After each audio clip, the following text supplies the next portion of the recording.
മനസ്സ് നിയന്ത്രിക്കുന്നവൻ അല്ലാഹുവാണ്.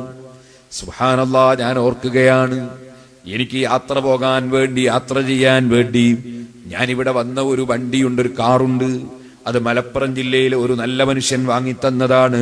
അല്ലാഹു അദ്ദേഹത്തിന് സ്വർഗത്തിലേക്ക് വാഹനം കൊടുക്കട്ടെ. ഞാൻ പറഞ്ഞു വരുന്നത്, അല്ലാഹു ജല്ല ജലാലുഹു നല്ല മനസ്സ് കൊടുക്കുന്ന പലരുമുണ്ട്. പക്ഷേ ഞാൻ ആ വാഹനവും കൊണ്ടൊരു സ്ഥലത്ത് പോയി. പോയ ജില്ല ഏതാണെന്ന് ഞാൻ പറയൂല. ഒരു ജില്ലയിൽ ഒരു പരിപാടിക്ക് പോയി. തിരിച്ചു വരുമ്പോൾ ഏതോ ഒരു മനുഷ്യൻ ഒളിച്ചു നിന്നിട്ടൊരു കല്ലെടുത്തിട്ട് ഒരൊറ്റ ഏറ് തന്നു. അദ്ദേഹത്തിന്റെ മനസ്സിൽ അള്ള തോന്നിപ്പിച്ചത് അങ്ങനെയാണ്, മറ്റേയാളെ മനസ്സിൽ അള്ള തോന്നിപ്പിച്ചത് ഇങ്ങനെയാണ്. രണ്ടും തോന്നിപ്പിച്ച റബ്ബ് ഒന്ന് തന്നെ. ഓ സഹോദരാ, ഒരു മനുഷ്യന് നല്ലത് ചെയ്യാൻ അള്ള ഭാഗ്യം കൊടുക്കുന്നു, വേറൊരു മനുഷ്യൻ അള്ള ദൗർഭാഗ്യം കൊടുത്തിരിക്കുന്നു. അള്ളാഹു എല്ലാവരെയും നന്നാക്കി തരട്ടെ, നമ്മയും അള്ള നന്നാക്കി തരട്ടെ. അങ്ങനെ ഒരു തെറ്റൊരു മനുഷ്യന് സംഭവിച്ചതിന്റെ പേരിൽ അവനോടും നമുക്ക് വൈരാഗ്യം വെച്ചുകൂടാ, വിദ്വേഷം വെച്ചുകൂടാ. അവനും നന്നാകാൻ വേണ്ടി പ്രാർത്ഥിക്കലാണ് നമ്മുടെ ചുമതല.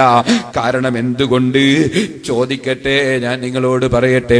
സിറാജുൽ ഹുദയുടെ സമ്മേളനത്തിന്റെ തെരതിരക്കിൽ പലരും വന്ന് കയ്യിലിങ്ങനെ സംഭാവനയും നേർച്ചയും തരുമ്പോ ഒരാൾ വന്നിട്ട് പറയുന്നു, ഉസ്താദേ ഒരു കാര്യം പറയാനുണ്ട്, ഞാൻ നിങ്ങളെ പലതും പലപ്പോഴും പറഞ്ഞവരാണ്, പൊരുത്തപ്പെടണം.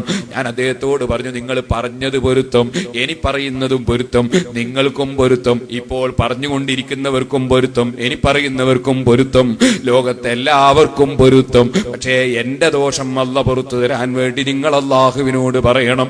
ഞാനൊരു മഅസൂമായ നബിയല്ല, ഞാനൊരു മലക്കല്ല, ഞാനൊരു പക്ഷേ പലരോടും ഉപദേശിക്കുന്നുണ്ടാകും, പക്ഷേ ഞാൻ ഒരുപാട് തെറ്റ് വന്നവനായിരിക്കും.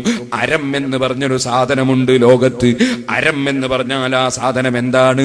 അത് ഇരുമ്പിന് മൂർച്ചം കൂട്ടുന്ന സാധനമാണ്. ഒരുപാട് ആയുധങ്ങൾക്ക് അരം കൊണ്ടിങ്ങനെ മൂർച്ചം കൂട്ടും, പക്ഷേ അരത്തിന് മൂർച്ചമില്ല കേട്ടോ.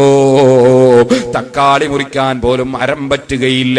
ആ അരം കൊണ്ട് മൂർച്ച കൂടിയ ധാരാളം ആയുധങ്ങളുണ്ട്, പക്ഷേ അരത്തിന് മൂർച്ചയില്ല. ഇതുപോലെ മനുഷ്യനായി പോയാൽ, അരം പോലെ ആയിപ്പോയാൽ മനുഷ്യൻ പരാജയപ്പെട്ടു പോയി. അതുകൊണ്ട് നമ്മൾ ചെയ്യേണ്ടത്, നമ്മളാരും അമ്പിയാക്കളല്ല, നമ്മളാരും മലക്കുകളല്ല, നമ്മളിലും ഒരുപാട് തെറ്റുകൾ വന്നിട്ടുണ്ടാകുമെന്ന് മനസ്സിലാക്കി, ആരെടുക്കെങ്കിലും വല്ല തെറ്റും വന്നുപോയിട്ടുണ്ടെങ്കിൽ തന്നെ അത് ഓർമ്മിച്ചിങ്ങനെ കൂടുന്നതിന് പകരം അതിനെല്ലാം മനസ്സറിഞ്ഞ് മാപ്പ് കൊടുത്ത് അവനെയും അല്ലാഹു നന്നാക്കട്ടെ, നമ്മയും അല്ലാഹു നന്നാക്കട്ടെ എന്ന് റബ്ബിനോട് പ്രാർത്ഥിക്കുന്നൊരു വിശാലമായ മനസ്സ്, അതാണ് മുഅ്മിനായ മനുഷ്യന്റെ മനസ്സ് കേട്ടോ. അതാണ് മുത്തഖിയായ മനുഷ്യന്റെ മനസ്സ് കേട്ടോ.